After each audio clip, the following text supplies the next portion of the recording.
Hello, church history friends. My name is Barb Walden, and it's a joy to welcome you to the Community of Christ Historic Sites Foundation's Summer Series. This July, we'll explore a number of Community of Christ historic sites, and we are thrilled that you are joining us for this virtual journey down the Restoration Trail. Now tonight, we will travel to Nauvoo to take a look at the Joseph Smith Historic Site. Our plan for the evening is for me to share briefly some Nauvoo history to help set the stage for our virtual tour. I'll hand the screen over to Lach and he'll lead us through a virtual tour of the Joseph Smith Historic Site, which is a number of structures, and we'll have a lot to see this evening. So there'll be times throughout the tour to make comments and ask questions to engage Lachlan on this tour. So feel free to use the chat feature to share comments throughout the program. But when it comes to questions, those important church history questions, please use the Q&A feature that you see at the bottom of your screen. Submit your questions through that Q&A, as we'll enjoy fielding those questions, and we'll be sure to look at that Q&A feature to find the questions. We don't want to lose them in the chats. So much to cover tonight. Our summer series is not only exploring the history behind 4 Community of Christ historic sites, we are also helping preserve the sites. So any donations received during our summer series will go towards the ongoing maintenance and preservation of the Community of Christ historic sites. So for those of you who like to make a donation, you'll find donation information, including a donation link and mailing address in the chats. So thank you all for helping preserve church heritage. We really appreciate it. So now let's dive into Nauvoo history. So last week, we took a look at Kirtland and talked about how many of the church members departed Kirtland in 1838 and headed to northern Missouri. Well, when they arrived in Missouri, they discovered an intense political and religious environment. Tensions were escalating throughout 1838, climaxing in violent attacks, and the Missouri governor issued an expulsion order that forced church members out of the state. So that winter of 1838 and the beginning of 1839, church members made their way out of Missouri and into Illinois for refuge. These refugees soon established a new community that they called Nauvoo on the banks of the Mississippi River. And I gotta hand it to them, it is a beautiful, beautiful place. The new community soon swelled with thousands of converts arriving from across North America, England, and Canada. The swamps were soon drained and hundreds of new houses and businesses were built. The map here of Nauvoo shows how many brick and frame or log buildings were constructed during this time. You can see the darker red is the brick buildings or homes, and the lighter color, which looks kind of an orange or a dark brown, that would be the wood or log buildings that were constructed there in Nauvoo. You'll notice at the bottom of the map, there's the red brick store, the homestead, the Nauvoo House, the mansion house, what we know of today as the Joseph Smith Historic Site. So let's zoom in on that, and here's a much more modern map of how that Joseph Smith Historic Site appears today. It's a small portion of what was once a fairly large community in the 1840s. So for a community that lost a lot of personal property in Missouri, they were determined to build again in Illinois. And new businesses, schools, newspapers, hotels, and shops were constructed and started all over this time. Church leaders sent missionaries all over the United States and as far away as Germany, Palestine, and French Polynesia. Emma headed up the Relief Society, a women's organization created with the mission of helping those in need, helping them find homes for the homeless, or helping widows manage their gardens. They helped a number of people and helped alleviate some of the poverty there in Nauvoo. Construction also began on 2 huge structures, the Nauvoo House and the Nauvoo Temple, a structure that was far larger than the Kirtland Temple, which we took a look at last week. So despite this bustling industry and activity in Nauvoo, there were also challenges. An us versus them mentality grew out of the Missouri experience. Church leaders took an active role in local, state, and even national politics. Church members voted in blocks and were able to dominate county elections, and politicians openly courted church leaders during this time. So the lines of church versus state were really blurring in Nauvoo. Then a militia was established in Nauvoo, and Joseph Smith served as not only the church president, but he also served as mayor, head of the municipal courts, and lieutenant general of the militia. And that was a lot of power resting on the shoulders of one man. There was also rapidly changing and evolving theology in Nauvoo, and not all church leaders agreed with the direction the church was taking. So tensions grew both inside the church and outside the Nauvoo community with our neighbors. And those tensions climaxed with the destruction of the Nauvoo expositor, the printing press, and the imprisonment of Joseph and Hiram Smith in 1844. And while they were awaiting trial in Carthage, a mob stormed the jailhouse and assassinated Joseph and his brother Hiram in June of 1844. Now, Joseph's death led to a number of church leaders competing for leadership of the church and the scattering of church members across the country. This is a great map by John Hamer that really shows how spread out these Latter-day Saint denominations were during this time. Well, Emma, she elected to remain behind in Nauvoo with her children. And you can see here a view of Nauvoo with Emma's home in the far back of the image. You can see the Nauvoo House, the Mansion House, and the red brick store. Emma eventually remarried in 1847. She married Louis Weideman, who you see here, an image of him and the Smith boys. Louis is the one wearing the hat on the left. Joseph Smith III is, well, gosh, there's a lot of them wearing hats. So Louis Weideman is sitting and all the way to the left, the closest to Emma. Her children grew up and set out to start families of their own in Nauvoo.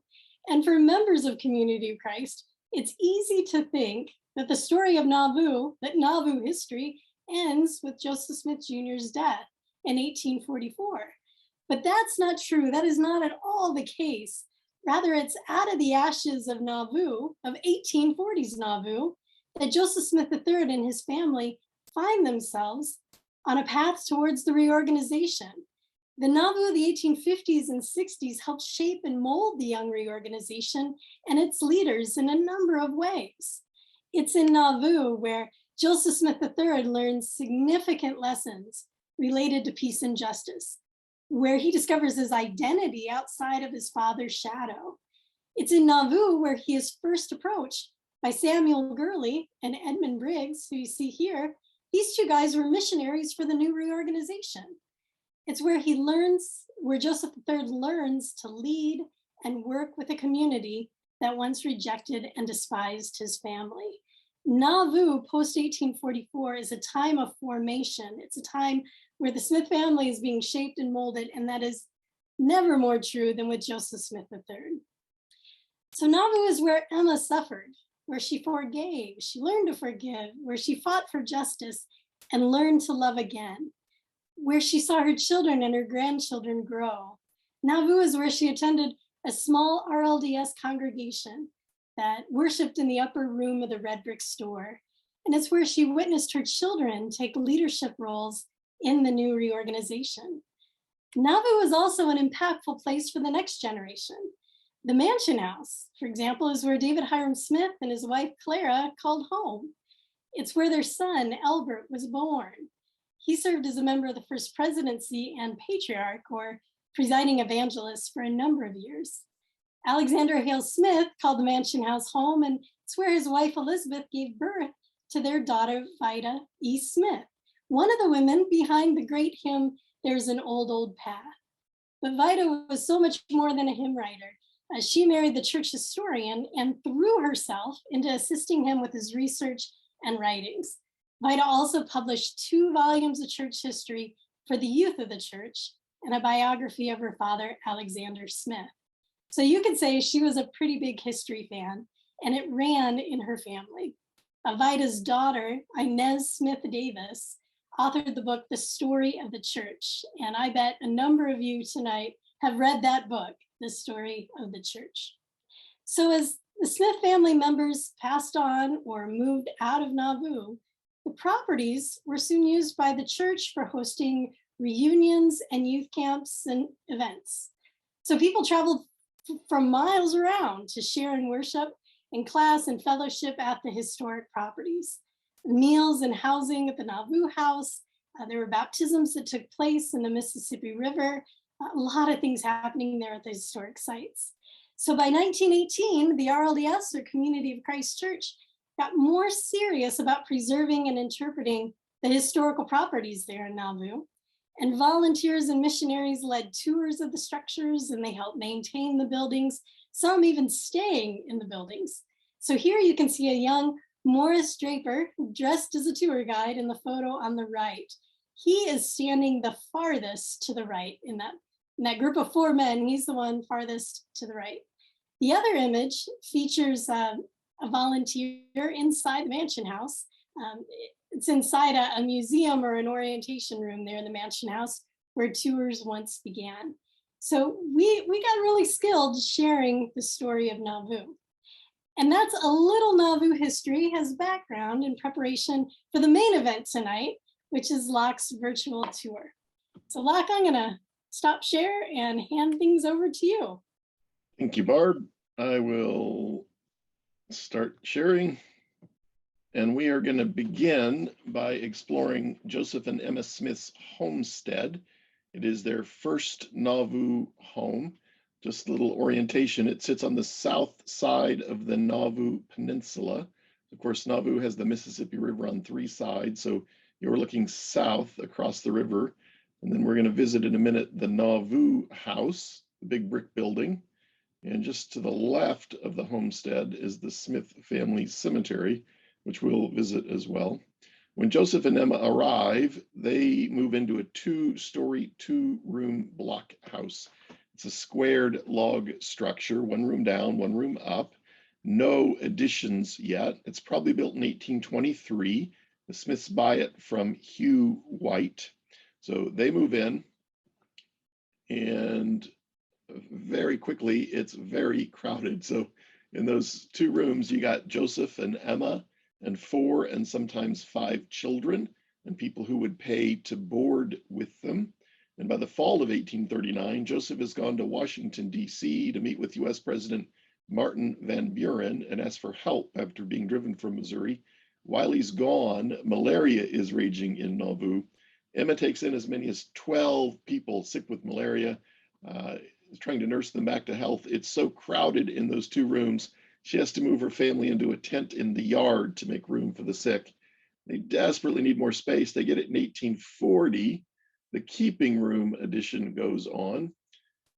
It is this 1-story white-sided section.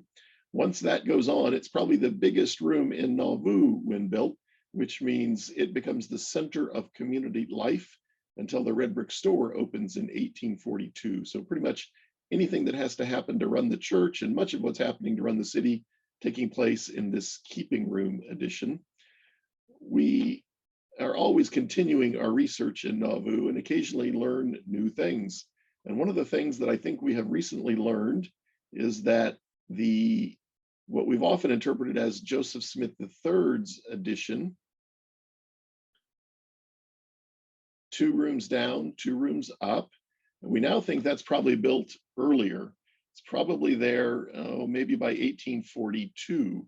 So we think that Joseph III says that it was years later that was built, he says, after the keeping room. By years later, I think he probably means 1842 or 3, because there are several maps from the early 1840s in Nauvoo that show that structure as part of the homestead. So we're just kind of reformulating the way we interpret that part.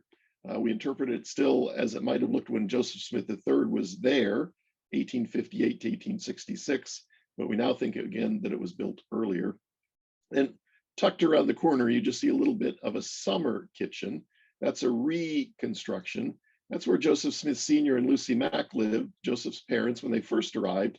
And then they moved quickly into a double log cabin across the street near the Nauvoo House parking lot. That's where they were living when Joseph Smith Sr. died in 1840. Let's go in.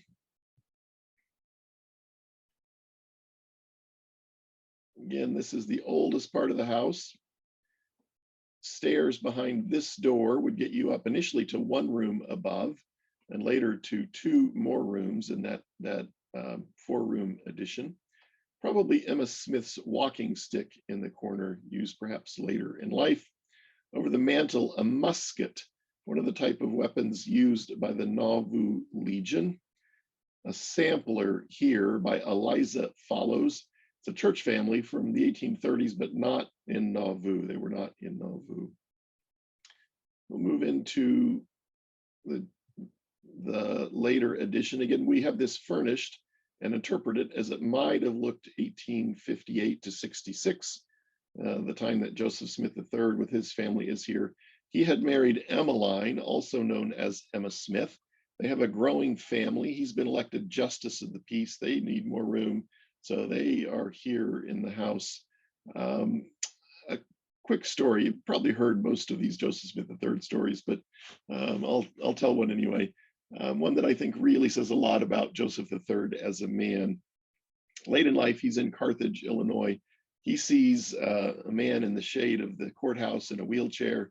He recognizes them. It's Thomas Sharp. If there was one individual most responsible for the death of Joseph and Hiram Smith, it's probably Thomas Sharp.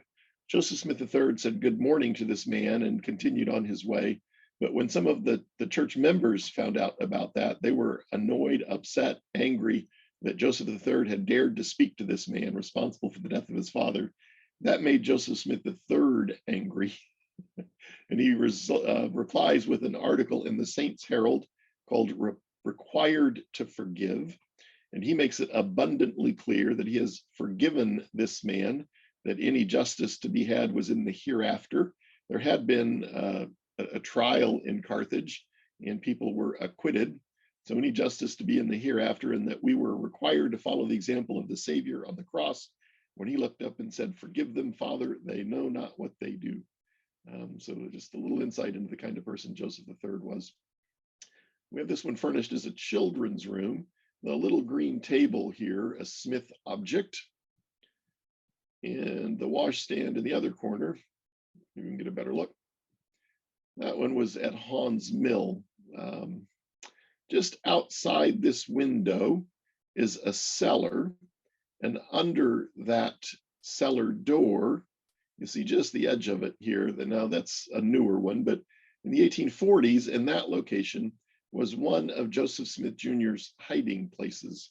He needed hiding places because sheriffs from Missouri kept coming over and trying to arrest and extradite Joseph, take him back to Missouri to face charges. He had pretty good reason to think he was not going to get a fair hearing in Missouri. He decides he's not going back, so he begins building hiding places into his homes. Again, one of them just outside this window.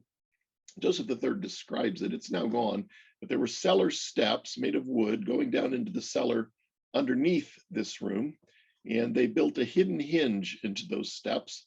They could lift part of them up, drop underneath, close the steps, and then pushing off to the west, underground, was a little brick vaulted room, just big enough for two men and some food and some water.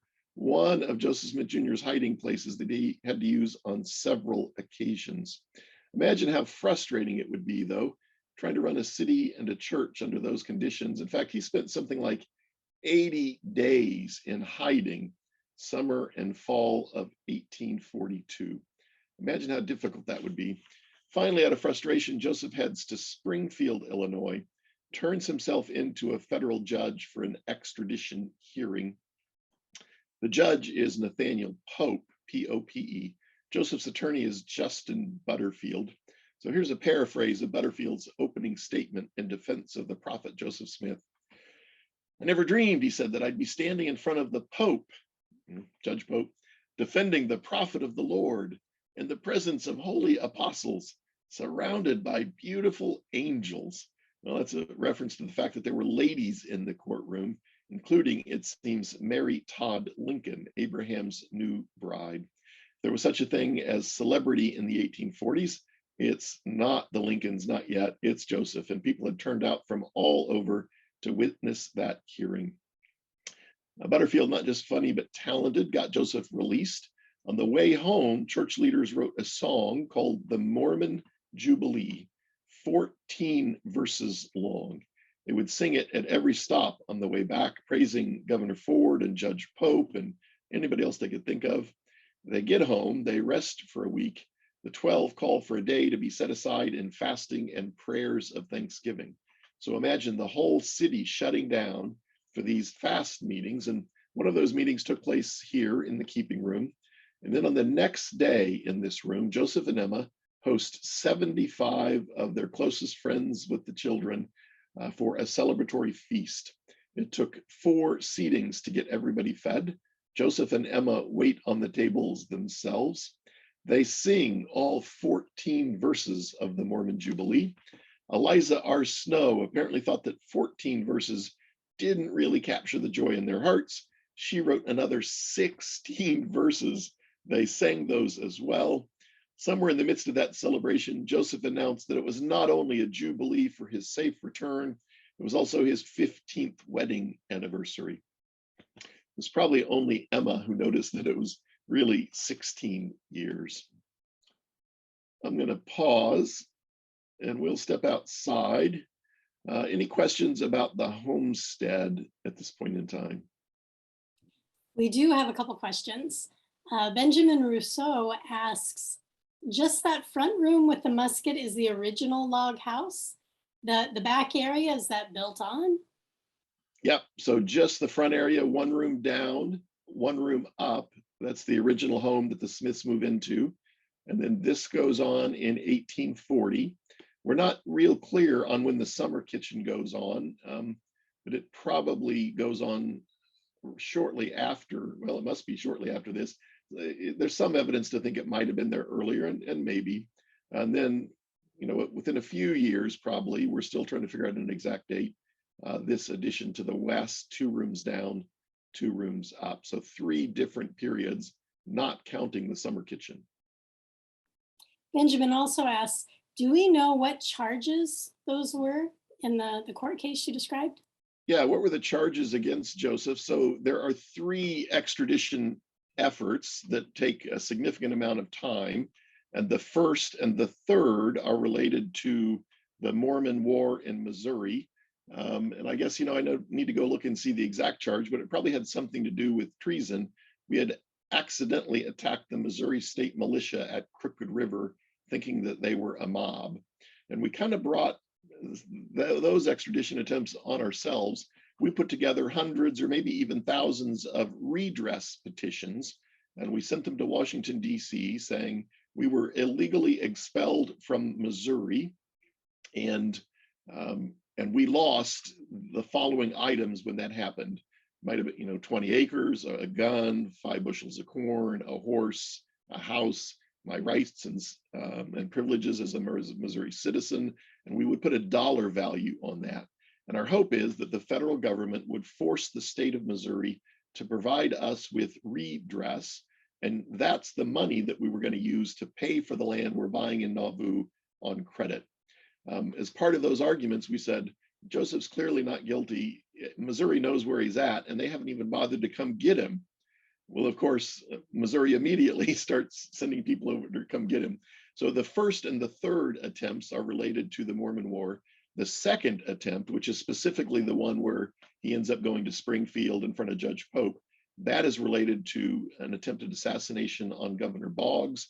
It's probably something like accessory before the fact. They believe that Joseph put Porter Rockwell up to shooting Boggs. I don't know if Rockwell shot Boggs or not, and he was later released. Mary Drugatis, and I apologize if I mispronounced that, Mary. Mary asks, are the wooden rafters in the homestead original? I think quite a few of these probably are, and I'm not sure if we're going to be able to see it. Maybe. Oh, this is fun. What can we learn from those rafters? And I think the floors above are probably original. We have done a lot of work on this log section. So some of the logs would be original, but I think we split original logs at some point, used originals to face the inside, and then the outside, I think, are newer logs covering the originals. And once the keeping room edition is added, they would have put siding on the outside of the logs. So you would not know the prophet lived in a log cabin after 1840. We have those logs exposed to help visitors understand the different periods, the different time periods of the house. But let's look at these ceiling joists, and I wonder, can you figure out, there's lots of little square holes, and there's white plaster ghosts. So the little kind of white residue where there was plaster touching the wood. What that tells us is that the Smiths had a lath and plaster ceiling here. We have it too primitive now. We need to put that ceiling back up. They also, I have a description of Nauvoo that says there were 1,200 log cabins, most whitewashed inside. And I think you might see a little evidence of some of the remaining whitewash on some of the logs here. Mary mentioned in the chat that she lived in the Wisconsin Pineries area where the wood was harvested for all that was being built with any kind of wood in Nauvoo. Nice, yeah. So they sent Lyman White and others to Wisconsin, and they are harvesting lots of pine and sending it down the river in huge rafts. And we also have a description of Nauvoo by September of 1843 that said that the flats were covered with stumps. So I think that any of the trees on the flats they had cut down and utilized. So they're bringing many, many, many more in from Wisconsin. John Weiss asked, did they always keep the outside siding with the two separate looks? No, that's a more recent thing. So when you look at old photos, most of it is unpainted, but this would have been sided. So you couldn't see the logs for most of the existence of this structure. And it was brown for decades. And then we ran across a reference to Joseph's, this is after he moves across the street to the homestead, we'll go in a minute. There was a reference to Joseph's old white home or house, old white house near the river. And we interpreted that to mean that it was painted white. I mean, maybe it was, but I've since realized after we repainted, it might be a reference to the fact that he bought it from Hugh White. So lots more work to do there. The last question comes from our friend Wendy Eaton, and she's asking if the virtual tour of the Kirtland Temple is available online. And I'm happy to report that it is available online. You just have to go to the Summer Series webpage and you'll be able to watch that video. I'll drop a link in the chats for anyone who may have missed last week's tour or interested in seeing it all over again. All right, before we move on, just a brief story about the well. This one is a little personal for me. So the well is here when the Smiths arrive. It's not very deep. The water is not very good, so they're blasting to deepen it. Little Joseph Smith III is just on the other side of this door. There's a big explosion. He rushes out to survey the damage. The debris is still in the air, and a 15 or 20 pound rock comes down, brushes the brim of his hat on the way past, and lands at his feet. I sometimes just ponder what things would have been like had he been a step faster. A whole lot of lives would be changed. Of course, Joseph III, my great-great-grandfather, so that would have been bad luck for me. There would be no reorganization and no Graceland University. So I'm guessing a lot of our listeners would not have met their spouses, or they themselves have been born had Joseph III been a step faster. If I think about that too hard, I start just kind of getting paralyzed and think about the implications of every step that I take. The fence reminds me of another story. Word reached Nauvoo one morning that a church family had lost their home in a fire outside of town. And there were a number of church leaders standing around outside by the fence talking about how awful that was and how sad that was and how tragic that was. Joseph Smith Jr. walked by and listened for a minute, reached into his pocket, pulled out a $5 gold piece and said, "Brethren, I am $5 sorry for this family. How sorry are you?" orthodoxy, right thought, not good enough for Joseph. It had to also include orthopraxy, putting into practice those thoughts, the need to care for those in trouble and the poor and the impoverished. We will exit this scan and Lach, you are giving a nice view of the Nauvoo House there, and I have to read a note that was added to the chats by Joanne Guthrie. She said that in 1955, the girls' dorm for the youth camp was in the guest house on the Mississippi River, and I'm guessing that's the Nauvoo House. She said she'd stayed there for the week. so we'll see if any of this looks familiar.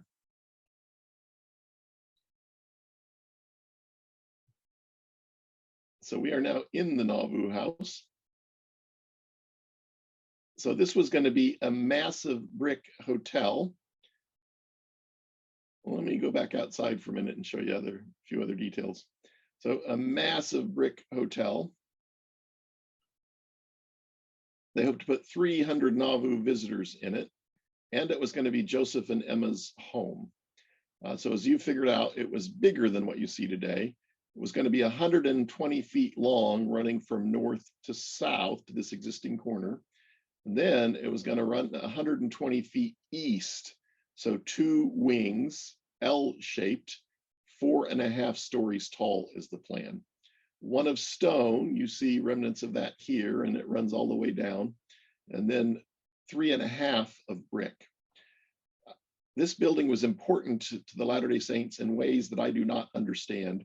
Joseph said repeatedly of this building, the Nauvoo House must be built. Our salvation depends on it. Maybe he meant economic salvation, I don't know, but it was very important to them. And some of the language in what is LDS section 124 of the Doctrine and Covenants, not part of the Community of Christ Doctrine and Covenants now, but some of the language in there says, my name shall be upon it. That's the Lord saying that. So this was understood somehow to be a house of the Lord. So Nauvoo was going to have 2 of them. And when you look at the architectural drawings for this building as it was supposed to be built, it has architectural elements that connect it to the Nauvoo temple, like a balustrade along the roof line. So this was just extraordinarily important, but it was always competing with the temple and other buildings for needed resources, and it was generally losing in that competition. So at Joseph's death, they had the ground floor done, but not 1 brick laid. Under the direction of Brigham Young, summer of 45, they put more than 270 men to work on this building. They got another story up, this time of brick. They then ran into problems with neighbors. They had to pause. The Exodus begins February of 46. They leave agents behind to continue to try and push the work forward.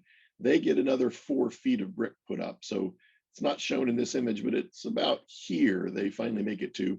It's the whole L-shaped structure, 2.5 stories tall, no roof, no floors, a brick and stone shell. It sits that way for decades.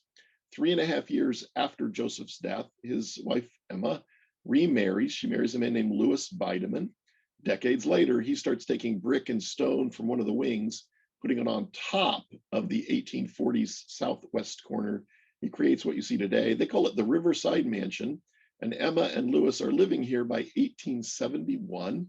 Emma lives out the last 8 years of her life in this building, dies in this room in 1879. Nice view of some hangers. So this is Emma and Louis's bedroom, the room she passed away in 1879. We'll just kind of wander around in the Nauvoo House a little bit, and then any questions about the Nauvoo House or Emma and Louis or anything else? I'm curious if Joanne Guthrie remembers where she stayed, if she stayed in Emma's room or one of the other rooms. There was also a question that came in from Lee Updike, and he asked about, not specifically about the Nauvoo House, but more the homestead. How is the floor supported inside the foundations? The Marks House kitchen rested on stumps. Was the homestead also resting on stumps? No, that's a great question, Lee, and I don't think I have a good answer because we've done a lot of work underneath it.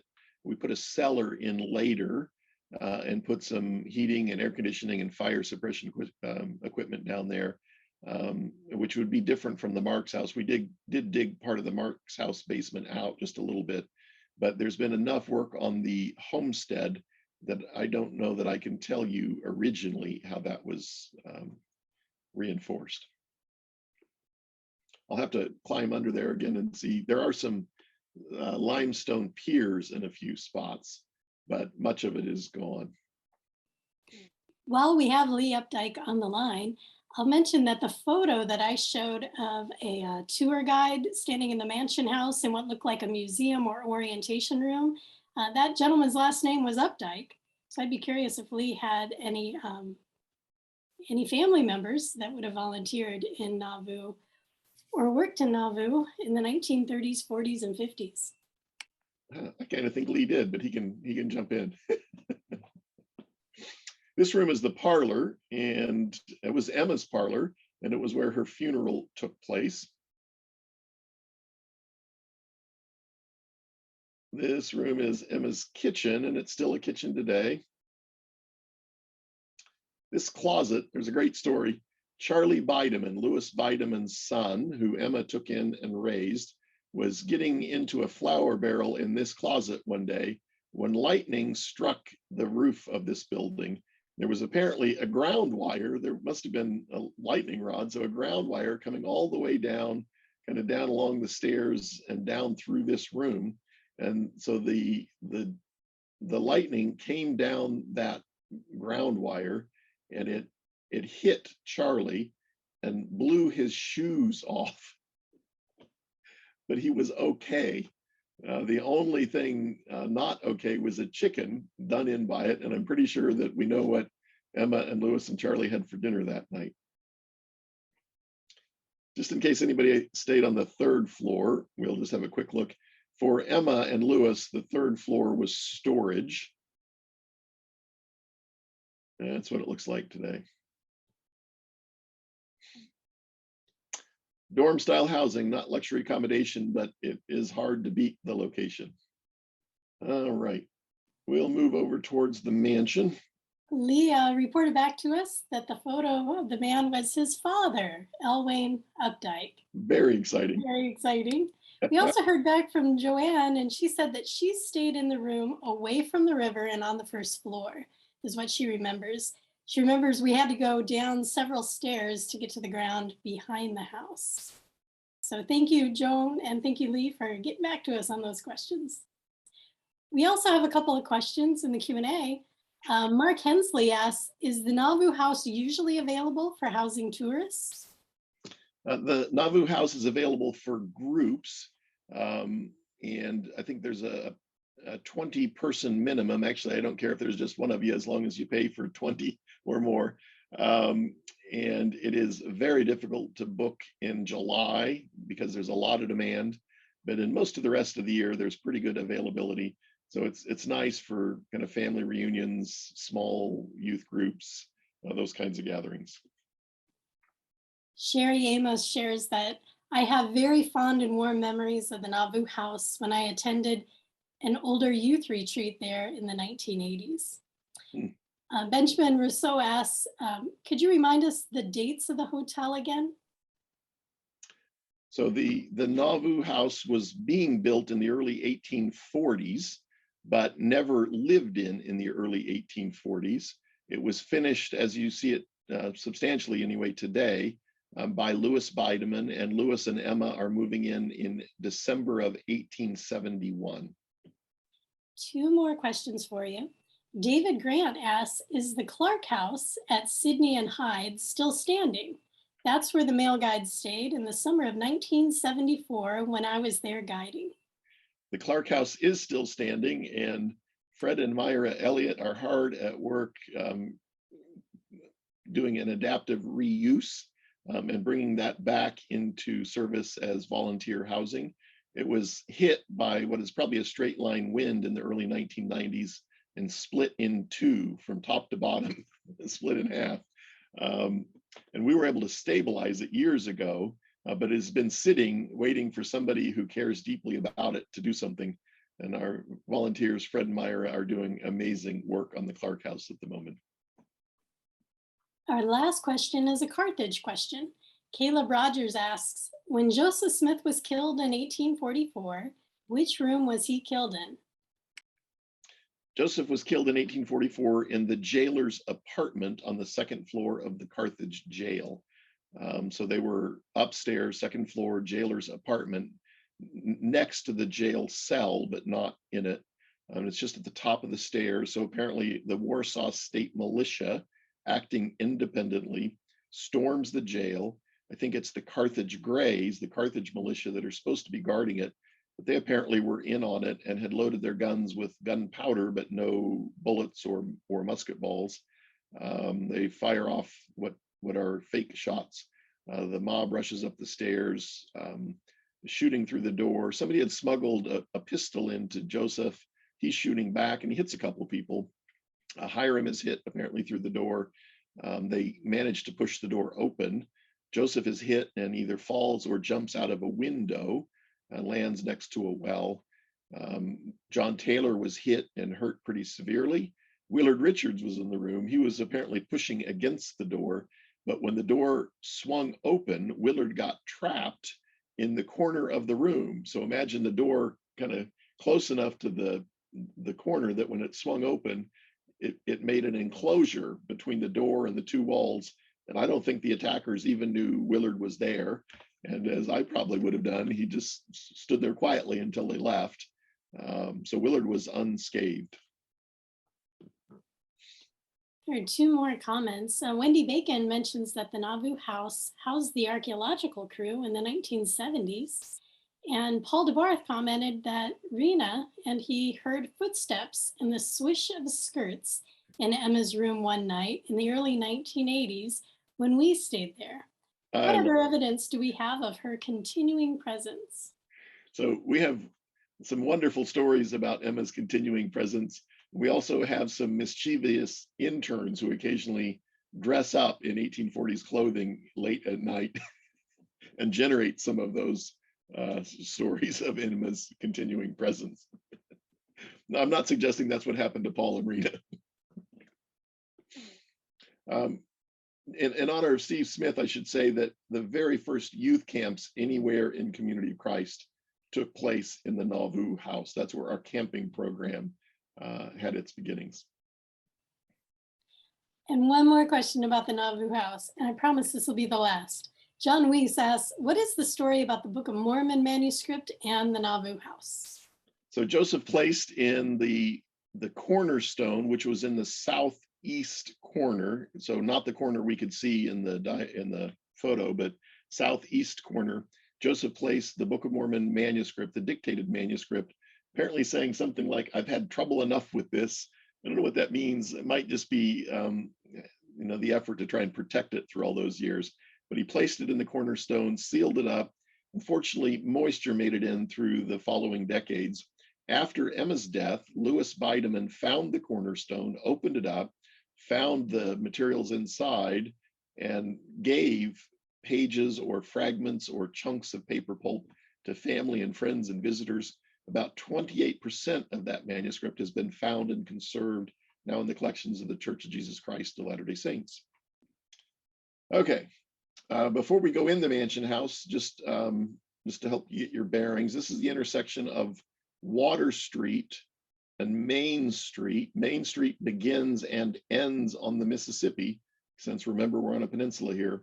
Red Brick Store is just about a block to the west.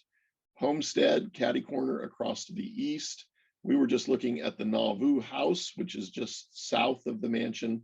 Right here where this shrub is, by June of 1844, Porter Rockwell's barbershop and bar under construction.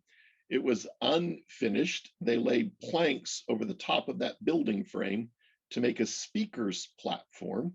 So many of you have probably seen it, because that is where on June 18 of 1844, Joseph delivered what's sometimes called his last public address. Sword drawn, standing on top of that speaker's platform is the day he had declared martial law. On June 27, Governor Ford addresses the citizens of Nauvoo from the top of that platform. On June 28, state leaders and church leaders are there talking to the citizens of Nauvoo, trying to convince us to stay calm. So the location of Porter Rockwell's barbershop and bar. The mansion is being built, the front part anyway, in 1842. So remember, Joseph and Emma are living here in the homestead. They're overwhelmed by visitors, though, many English converts. So imagine the Nauvoo House steamboat landing out here at the foot of Main Street. Small church-owned Maid of Iowa steamboat could get in here. The big steamboats had to go up to the upper Stonehouse landing. So there's at least 4 landings in Nauvoo. But Maid of Iowa and small boats here. Those converts would get off the boat, immediately go to the homestead to meet their prophet for the first time. Many were impoverished, many were hungry. Joseph said his own family often went to bed without supper because they'd given all their food away. That's a big problem. Plan A is the Nauvoo House, that massive brick building. It's moving very slow. Plan B, the mansion house, is being built in 42 for Joseph and Emma. And as it's being built, somebody suggested, no, the Nauvoo House isn't going to be done anytime soon. Why don't you throw some hotel rooms up on the back of your house? And the Smiths do. So once that hotel addition goes on, I'm not sure if we can see how far back it went. We'll give it a shot. Nope, we're not going to be able to get there. But it's a much, much bigger home. We'll use the model to look at how much bigger. Much, much bigger home once that hotel addition goes on. So this chimney and this wall is this wall. So everything from that chimney forward is still here. That's the 1842 home. Everything behind this wall is the hotel addition and even later additions. They are now gone. So the house survived, the hotel did not. Let's start up front, if we can get back there.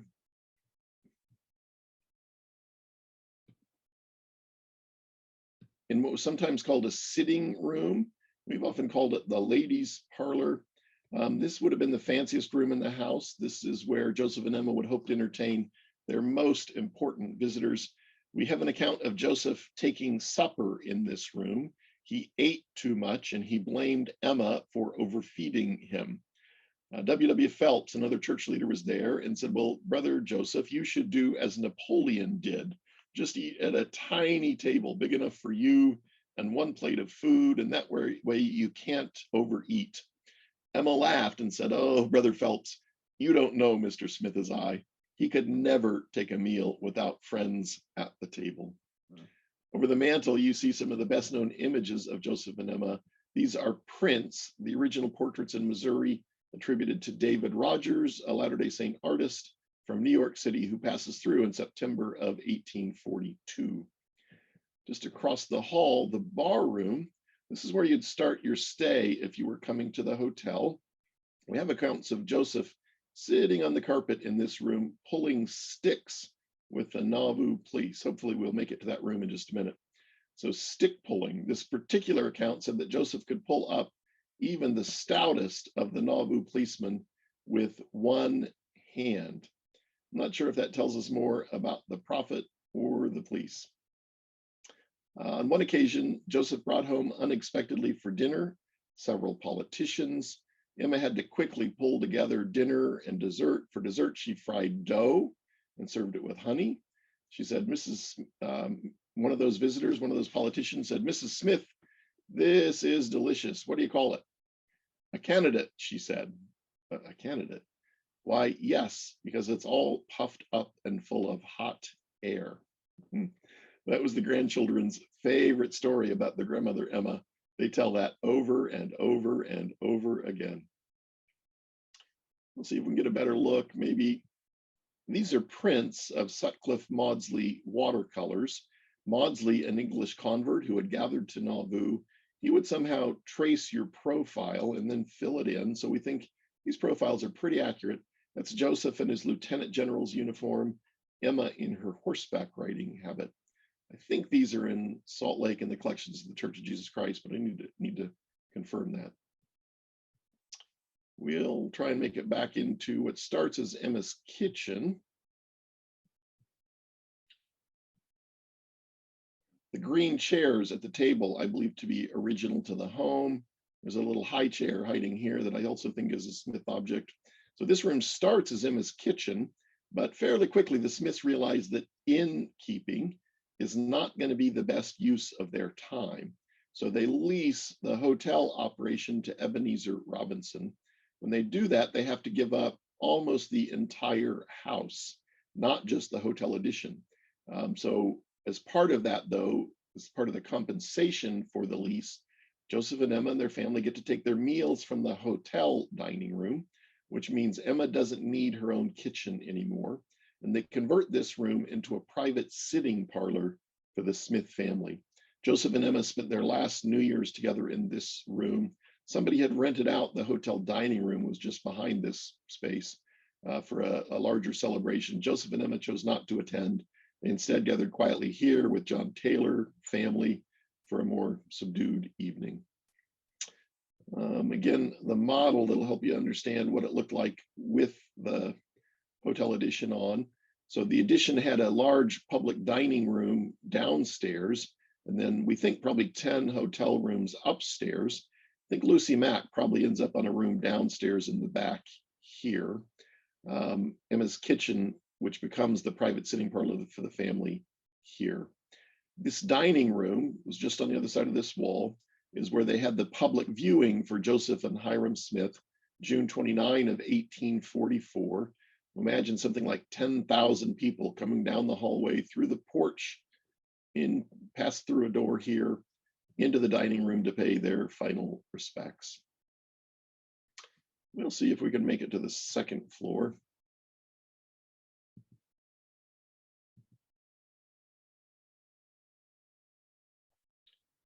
We'll start in what was Joseph and Emma's first sleeping chamber in this house. So this is on the north side upstairs. And an interesting feature of this room is the secret closet. One of my earliest Nauvoo memories, the secret closet. So imagine clothes pegs running around the top of the door and across the wall and clothes hanging down. It concealed the fact that this wooden panel, if you knew how to operate it, which means you could pull the clothes peg out, that released the cleat or the board, it would flip up. This door, this panel swings open. There's a ladder right behind it here, on up into the attic. They laid planks over ceiling joists up there for a place to sit quietly. One of Joseph's hiding places. I don't think he ever had to use this one because the extradition attempts were behind them by this point in time, but it would be comforting to know it was there just in case. This room, probably at different times, a children's room, maybe Lucy Mack Smith here at times. But as part of the lease agreement, both of these bedrooms become hotel rooms. Joseph and Emma have to move their family back here into what had been the servants' quarters. This chest, rail and style chest, probably 1660s English, has a false bottom. That is traditionally where where Emma hid the manuscripts that would later become the Joseph Smith translation of the Bible. She believed that as long as she was protecting those manuscripts, she and her home were protected. This piece is a chest of drawers, and Emma purchased this in St. Louis for this home. We ended up acquiring it from Lynn and Lorraine Smith. So it passed from Joseph and Emma to David to Albert A. Smith to Lynn and Lorraine Smith, and then back to us. The last room we'll look at, this one starts as a storeroom. Remember, the servants here, kitchen was just below. There used to be, we think, stairs right here. You can tell, look at how wide those floorboards are versus how narrow they are out here. There's some other physical evidence as well that there were stairs right down into the kitchen. So servants with access to the kitchen, and then this room storage. But we think this becomes the sleeping chamber for 3 and sometimes 4 Smith boys after the hotel lease. And I think that this rocker, probably Lucy Mack Smith's. We will make our way back out front. Questions as we do that? We do have a question and a comment. Lee Updike mentioned that when he guided in 1964, it was common for the 3 guides, him included, to hear steps going up the stairs in the mansion house. Lee also reminds us that you brought up the subject, not him. Well, Paul brought it up. And speaking of Paul, he asked the question, Please address the question of Joseph and Hiram being buried at the Hibbard Grove between the Nauvoo House and the Bee House. Yeah. So in just a minute, Paul, can I'll do that when we go to the cemetery, if that's okay. Justice Manning asks, did they have king-size beds in those days? I kind of doubt they had king-size beds, and I kind of doubt they had standard bed sizes. I think different people were building different sizes on the beds. So I guess if you were king, or some people probably had king-size beds, but most people did not. David Grant asks, when was the second floor added to the tour? That's where books, tracts, and supplies were stored in 1974. The second floor was added to the tour in the early 1990s following a restoration of the mansion house. The mud sills, which I'm not sure is a technical term, but the timbers that were under the house and sitting on the shallow foundations were rotting out. So we apparently lifted up the house, replaced that rotten wood, and put a basement underneath. Unfortunately, probably losing some significant historical information as we did that, but that's what we did. And we opened the second floor at that time. Right now, it is between COVID and really large groups. Most of our groups can't make it to the second floor, but in normal times, we can. Our last question on the mansion house comes from Becky Wellington, and she asks, what happened to the hotel portion of the mansion house? So the hotel wing was given by Emma to David Hiram Smith, her youngest son, born 5 months after Joseph was killed. David married and had a child, that would be Elbert A. Smith. He is extraordinarily talented. He is a painter. He writes poetry that come hymns. He's probably our best missionary, but he also is eventually very mentally ill. He's getting dangerous, and his brothers were trying to keep them in their homes, but just couldn't do it anymore.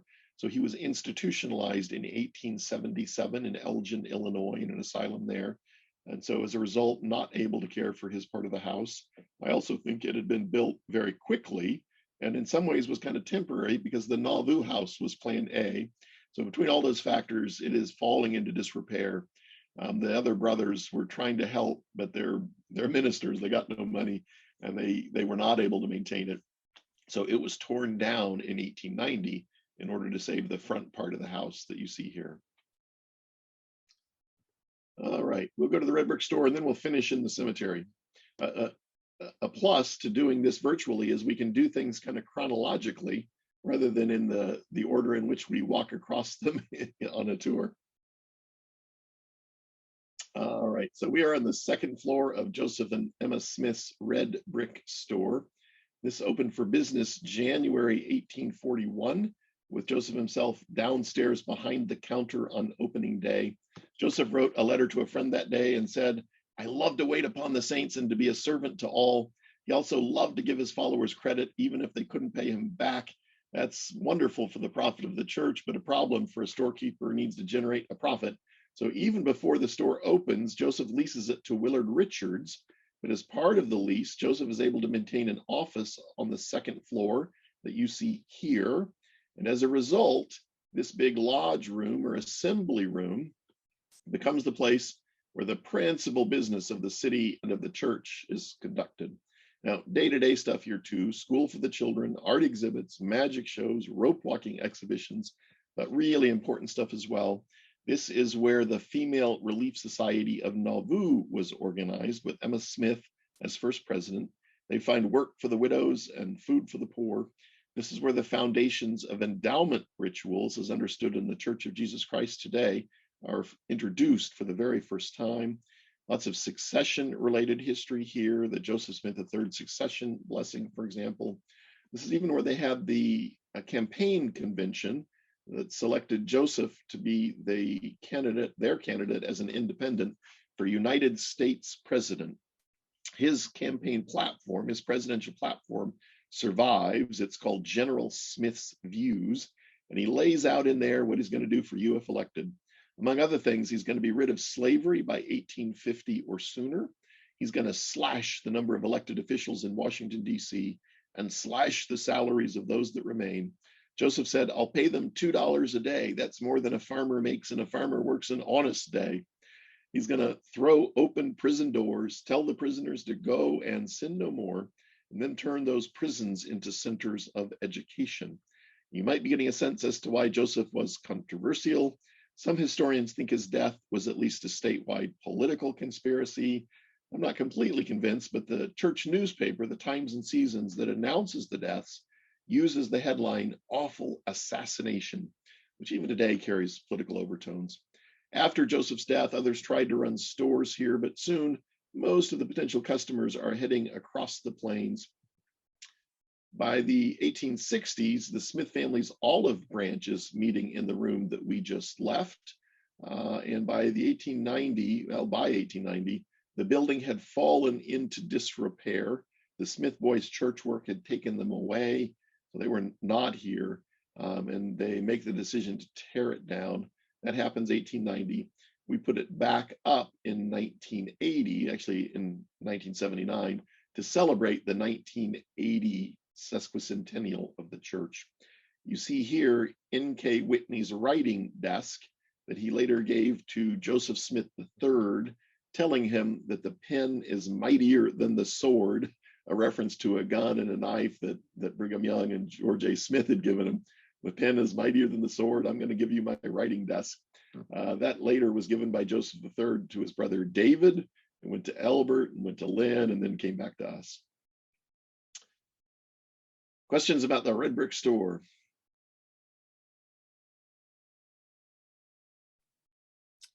Charles and Catherine Greenberg say the wood stove has a horizontal stovepipe section, which would not draw well and would be a fire hazard. Yeah, I think that's how they really did it, though, in order to get as much heat as possible into the room. I think that they're running the pipe across the, instead of just going straight up, I think they run it across like that. And an original photo of the original red brick store, this one was torn down, remember? So the original shows discoloration right about in here, where we think the stovepipe connected to the chimney going on up, the heat from that. So we're pretty confident that it was something like what you see, even though it doesn't seem to make a lot of sense. That was the first and last question we have for the red brick store. All right, so just while we're here, here's William Mark's home just down the street. Right across here was Hiram Smith's one-room brick office. Paul and Rena were just with us digging here, the second Times and Seasons site. Made some wonderful progress on that archaeological investigation. Smith Family Cemetery here, homestead here, Nauvoo House hiding back here, mansion house here.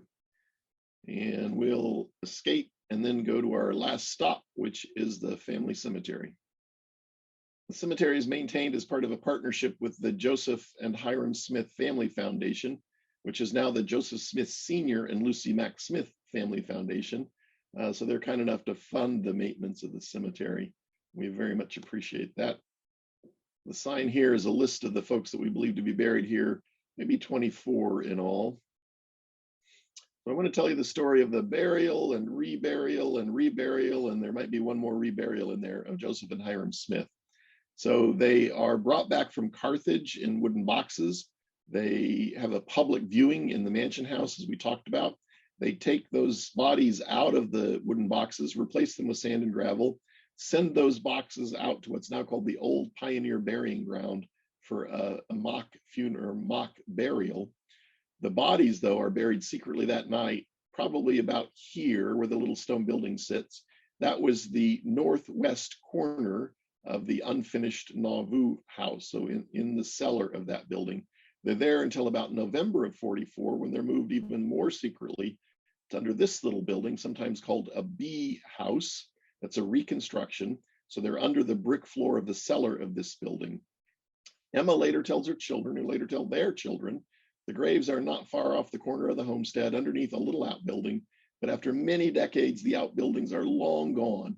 So the family knows that the graves are here, but they don't know they're exactly there. 1913, the Mississippi is dammed down the river at Keokuk, the water's rising. The family starts to worry they might lose the graves to the river, so they commission a search.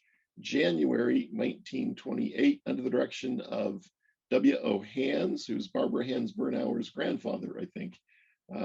They start searching down here because there was a photograph that showed a little outbuilding here.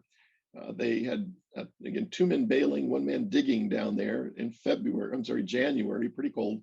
They find the footings of a little outbuilding, but no graves. They eventually are just digging trenches up and down and across the slope. While they're doing that, they accidentally find Emma's grave right about here. And a couple of days later, they find Joseph and Hiram where this building sits. They make the decision to rebury all 3 together here. Paul asked about the Hibbard Grove burial, and it seems like that might be real. It's something we didn't know about until recent years, but in the Quorum of the 12 Minutes in Utah in the early 20th century, I think it's Joseph F. Smith saying that there was one more secret burial at Hibbard's Grove or Hibbard's Woods. What's probably happening is that as Emma is prepared to flee Nauvoo, as the Battle of Nauvoo is about to break out, September of 46, she's going to Fulton, Illinois. Before she leaves, I think they probably move the bodies to the Hibbard's property. Hibbard's, Davidson Hibbard, friends of the Smith family. And I think it was really important to protect the remains of your deceased loved ones at this time. So I think they probably do go to Hibbard's Grove, which is now the Community of Christ campground, Camp Nauvoo. And there's actually a Hibbard cemetery on that property. I'm not sure how long they're there, but they're there for some period of time. And then when Emma comes back and she thinks it's safe, I think they're back in this location where they're found in 1928. It's also the Smith family cemetery. So all these people we think are here or probably here. Graves just kind of scattered across the grassy slope. Some that are marked include Lucy Mack Smith, Joseph Smith Sr., Emmeline Griswold Smith, Joseph III's wife, Evelyn Rebecca, and Joseph Arthur, several of their children. And other graves we think just kind of scattered across the slope. Samuel Smith would be here unmarked, Don Carlos Smith here unmarked. Louis Bideman, Emma's second husband, marked for the first time to the Smith family in 2016, you see here.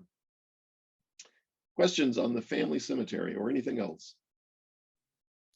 We have a question from Myra Elliott, and she asks, when were the last remains found in the cemetery? When were the last remains found in the cemetery? I think that's going to be 1928. Dennis Wood asks, was Emma's grave location also lost at some point? Emma's grave location wasn't really, well, I guess maybe, kind of, barely. So I think she dies in 1879. I think they mark it in 1891. So they go to the spot where they think she's at. They build a brick box with a slab of marble on top of it. So an above ground brick box. They should have gone to the same spot and build east instead of building west. So they miss her by 2 feet 8 inches.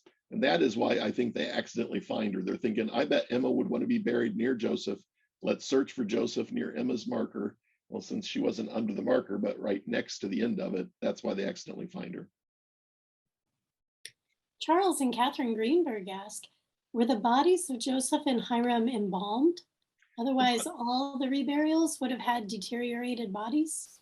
Yeah, the bodies of Joseph and Hiram Smith were not embalmed.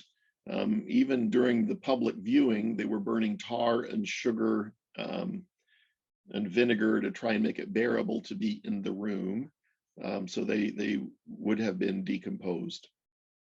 That was the last question we have for the cemetery. Okay. Oh, here comes a question. Sherry Amos asks, has flooding of the river ever negatively affected the cemetery or other historical Nauvoo structures? So flooding is a problem for the Nauvoo House, and there's a levee here to protect it. But in 1993, the water was high enough that it would have topped the levee. And in 2008, it would have reached the top of the levee. The only thing in the cemetery threatened by the flood is the fence.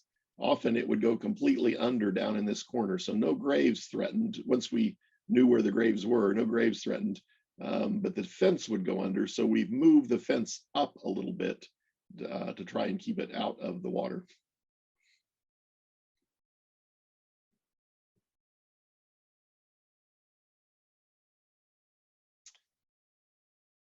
All right. It's been a joy. Thank you, Lach. After tonight's experience, we can all say that we have toured the Joseph Smith Historic Site. Friends, if you're interested in learning more about Nauvoo, if Lach's knowledge tonight has inspired you to pick up a good book on Nauvoo history, we have a number of recommendations. You're interested in Nauvoo history, two great books that feature Nauvoo history include the timeless classic, Kingdom on the Mississippi by Robert Bruce Flanders. Really a great book on Nauvoo history that dives into great depth of the 1840s Nauvoo period. The other book is Benjamin Park's Kingdom of Nauvoo, a book that some of you may have already read, considering it was featured in the Historic Sites Foundation's summer book series in 2021. If you're interested in the history of the preservation and interpretation of the historic sites, there's a great book out there written by Scott Esplin called Return to the City of Joseph. Some of you may have already purchased this book because it was featured in the winter series earlier this year. Another great resource about the preservation of the Nauvoo historic sites is Wendy Eaton's online lecture about the history of the Joseph Smith Historic Site. This lecture was featured in the summer lecture series back in 2020, and it's available on the Foundation's website where you can view it. You can see the link here for where you can find Wendy Eaton's lecture, and it's well worth a watch. So as is custom with the summer series, we like to end with a good favorite story. So Lach, since tonight is all about the Joseph Smith Historic Site, it's got to be a story about Nauvoo. What do you think? Do you have a good story to send our friends home with tonight? I do. I've got a good short one since we're going a little long, but I did see a question pop in about where the three bodies, Joseph, Hiram, and Emma now. They are under that big granite marker that was there in the shop. So moved just a few feet and reburied. The story I'll share, I talked about, I think, English converts pouring into Nauvoo, many wanting to meet their prophet for the first time. On one occasion, Joseph was upstairs in the red brick store. That's where a boatload of converts found him. And he's giving them advice to help them get settled into Nauvoo. One of the things he said was, whatever you do, don't expect me to be perfect, or I'll expect the same of you. I love it. I'll finish there. That's a great story. We did have one last question sneak in while you shared that short story. David Grant is asking, is the moonstone still in the cemetery? The moonstones, there were two of them given to us by the Baxter families, who were French Icarian folk who came in and have the Nauvoo, Baxter's vineyards. They gave us two moonstones that were in the cemetery for a long time, but with the cemetery beautification in 1991, they were moved, and they are one on display here in Nauvoo, one in storage here in Nauvoo. We also have a sunstone that might have been out there. I can't remember if it was in the cemetery or not, but it's also in the visitor center. Unfortunately, courtesy of COVID, the visitor center is not open at the moment. We are open for tours running out of the red brick store, but you can see the sun and moonstone through the doors of the visitor center. On the topic of touring, we have a very significant need for volunteers to help us tour come late summer and fall. So I'd love to talk to folks about that. And serving in Nauvoo is an experience. Having the opportunity to watch a sunset on the Mississippi River or stay in one of the historic sites. Imagine staying in the William Marks home while you're reading a biography of an early church leader. It's really an incredible experience. If you are passionate about church history, you just can't beat it. And if giving tours isn't your thing, there's a number of ways that you can volunteer in Nauvoo where you don't have to give a tour. We have passionate gardeners and people who enjoy helping out the maintenance team, painting and repairing the structures. So there is something for you in Nauvoo, and I encourage you to contact Lachlan to see how you can serve, how you can help preserve and share church history. So on that note, we'll bring our evening program to a close.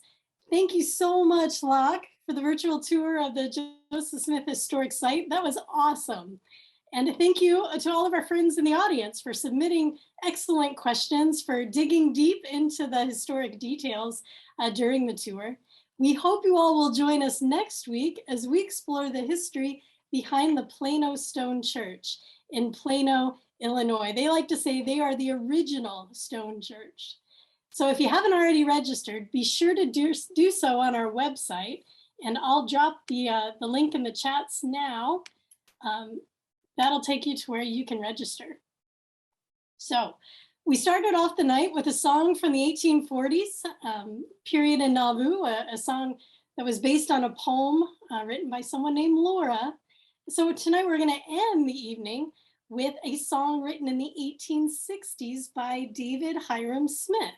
As you'll discover with the lyrics, the song is about David's oldest brother, Joseph Smith III, and his mother, Emma Smith, making their way to Amboy, Illinois in April of 1860.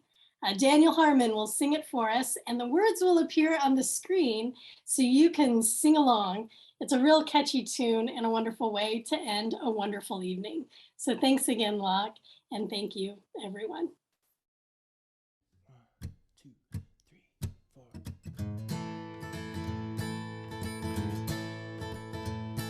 Oh, brothers, have you seen Brother Joseph with a smile upon his face, going along the road with Taddy in the buggy as if to leave the place?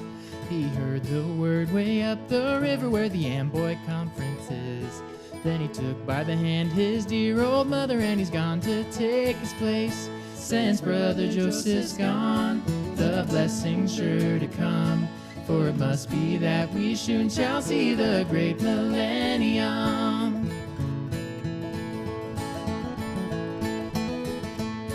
Oh, then to see the people coming to the water blue and clear, they heard the sound of the word from heaven, and unto them it's dear. They know that he has sense and wisdom, and they know that he is true, and they know that he will lead God's people as a prophet ought to do. Since Brother Joseph's gone, the blessing's sure to come, for it must be that we soon shall see the great millennium. For it must be that we soon shall see the great millennium.